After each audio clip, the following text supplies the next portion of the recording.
క్లుప్తంగా చెప్తూ ఉన్నాను.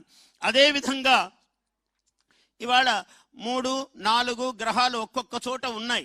ఆ ఉండటం వల్లనే అంతర్జాతీయ స్థితిగతుల్లో కొంచెం భేదం ఉంది. కాబట్టి మనము ఈ దేవతా లక్షణములతో జాగ్రత్త వహించి విశేషంగా రుద్రాభిషేకాలు, విశేషముగా సహస్రనామ పారాయణలు, ఇక్కడ దుర్గాదేవి అధివసించినటువంటి చోటు దుర్గా మల్లేశ్వరుల స్వామి దేవస్థానము, అందువల్ల ఇక్కడ చండీ పారాయణాలు, దుర్గా సప్తశతులు ఇలాంటివన్నీ కూడా విశేషంగా జరగవలసినటువంటి సన్నివేశము ఉన్నది. అయితే నేను సూక్ష్మంగా రాసులు ఎన్ని చెప్పినా కూడా మనము రాసుల యొక్క విశేషాలు ఎలా ఉన్నాయని అందరూ అనుకుంటారు. కాబట్టి నేను సంక్షేపంగా రాసుల గురించి చెప్తూ ఉన్నాను. ఈ సంవత్సరము దాదాపు 6-7 రాసులకు చాలా విశేషమైన యోగము ఉన్నది. మేషము చాలా యోగం ఉన్నది, మేషరాశి. అలాగే కర్కాటక రాశి చాలా బాగా ఉన్నది. అలాగే తులారాశి చాలా అద్భుతంగా ఉన్నది. ఆ విధంగానే మకర, కుంభాలు, మీనము కూడా చాలా విశేషంగా ఉన్నాయి. ఈ రాసులకు అంటే చాలా బాగున్నాయి కాబట్టి మనం ఎక్కువ పని చేయాలి. బాగున్నాయంటే పని చేయకపోవడానికి లేదు. చాలా ఎక్కువ శ్రమ, ఎక్కువ దైవభక్తి, ఎక్కువ జాగ్రత్తలు. మామూలుగా అన్ని రాసులకు అసలు గురువు ఎప్పుడైతే ఇక్కడ ఉన్నాడో మంత్రి కుజుడయ్యాడు కాబట్టి అక్కడక్కడ మాట తూలుతూ ఉంటారు. ఏ మానవుడు మాట తూలరాదు. మాట ఎంత జాగ్రత్తగా ఉంటే మనం కొంతమంది పెద్ద నాయకులను చూస్తాం. మనకే ఉదాహరణ, ఎప్పుడు మాట జారడు. ఆ మాట జారకపోవడంలోనే మన మహత్వం అంతా ఉంటుంది. ఎంత బయటికి మాట్లాడితే బహుభాషిణ శ్రద్ధధాతి లోకహ అన్నాడు. ఎక్కువగా మాట్లాడేవాడి మీద లోకానికి శ్రద్ధ ఉండదు అన్నారు. అందువల్ల మాలాంటి వాళ్ళమంటే మాట్లాడాలి, తప్పదు. మాకు కూడా చాలా నియమాలతోనే మాట్లాడుతాం, ఎప్పుడు పరిధులు దాటకుండా మాట్లాడతాం. అలాగే సహజంగా ఏ వృత్తిలో ఉన్నవారైనా మాట ఎక్కువ తూలకుండా జాగ్రత్తగా పొల్లు మాట రాకుండా చూసుకోవటం అన్నది ఒక ప్రధానమైనటువంటి సందేశము ఈ సంవత్సరము గురువు కుజుడు మనకిస్తున్నాడు.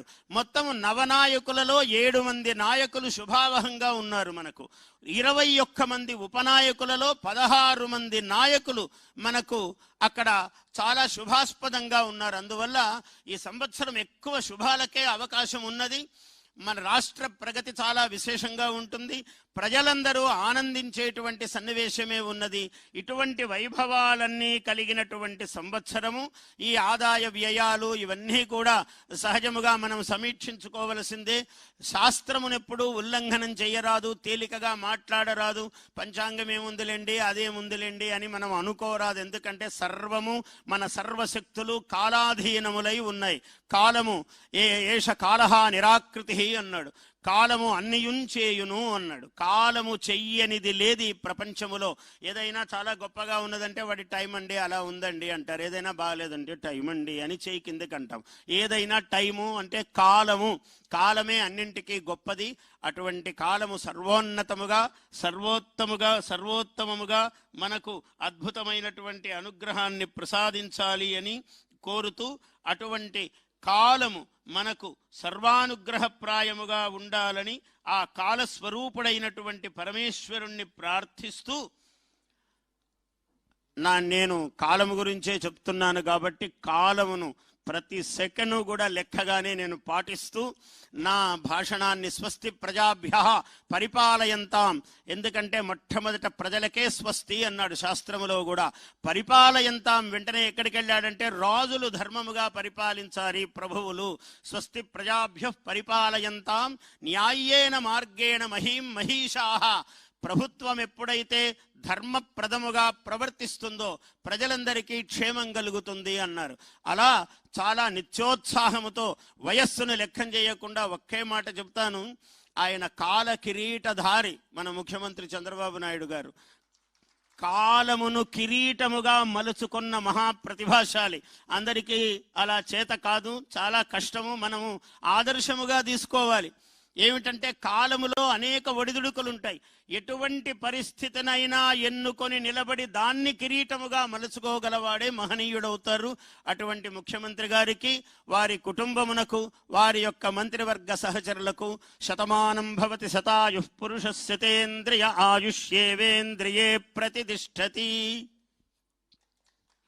బ్రహ్మశ్రీ మాడుగుల నాగఫణి శర్మ గారికి ముఖ్యమంత్రి వర్యులు సత్కారం గావిస్తారు. పంచాంగ పఠనం గావించినటువంటి పెద్దలు బృహత్ ద్విసహస్రావధాని బ్రహ్మశ్రీ డాక్టర్ మాడుగుల నాగఫణి శర్మ గారు ముఖ్యమంత్రి వర్యుల నుంచి సత్కారాన్ని స్వీకరిస్తారు.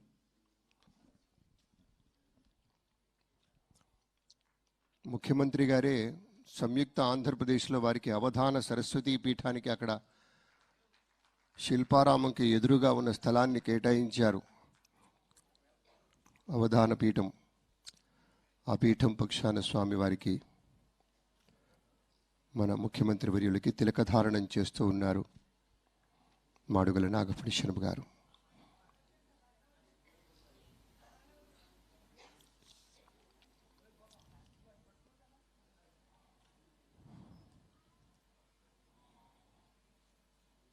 ఆంధ్రప్రదేశ్ రాష్ట్రం మొత్తం సమృద్ధిగా అభివృద్ధి పథాన వెళ్ళాలని వారి యొక్క శుభకామన చేశారు. వారిని ముఖ్యమంత్రి వర్యులు శాలువతో సత్కరిస్తూ ఉన్నారు.